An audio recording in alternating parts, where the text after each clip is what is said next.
All right, here's our first Road Fox install. So this is our previous system with a Raven 4600. The Raven 4600 had a single port on the bottom of it that all of our truck stuff connected to.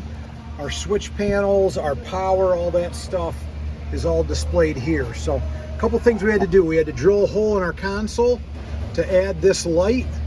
That's coming from the Ag Otter. So we added that. We removed our computer and have set that aside. This is our harness that came from the computer. So this plug right here used to plug into the bottom of the 4600. We've put a new end on it, and then all of these cables all go into that plug. So those cables are the blue cable and the red cable going into the Ag Otter. In this particular case, what we did is we mounted that right here between the seats. We have both the Ag Otter and the Road Fox side by side. And this coming from the Ag Otter, or I'm sorry, from the Road Fox, our power wire gets its power from this plug. And then our serial port wire just runs down and connects to the Ag Otter.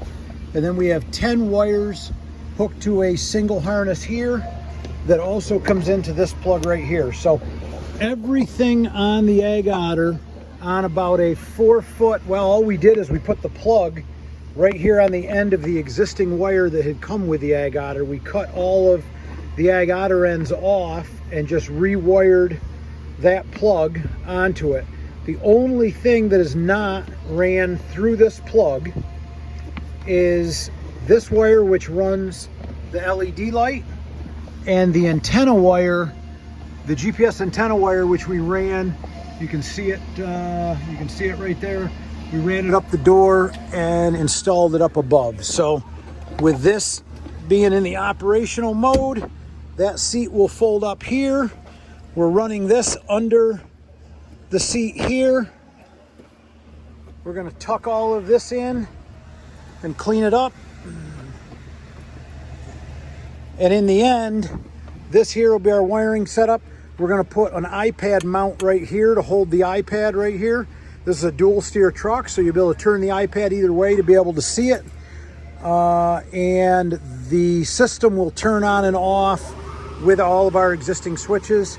And in order to switch from this system back to our Raven 4600, we simply unplug this plug and plug our Raven back in, and we're back to a Raven system. So we're going to build out the rest of our Ag Otters with this plug on it, and the retro will be simply unplugging the Raven, plugging this in, mounting the antenna, and adding the LED light, and that's it for a retro.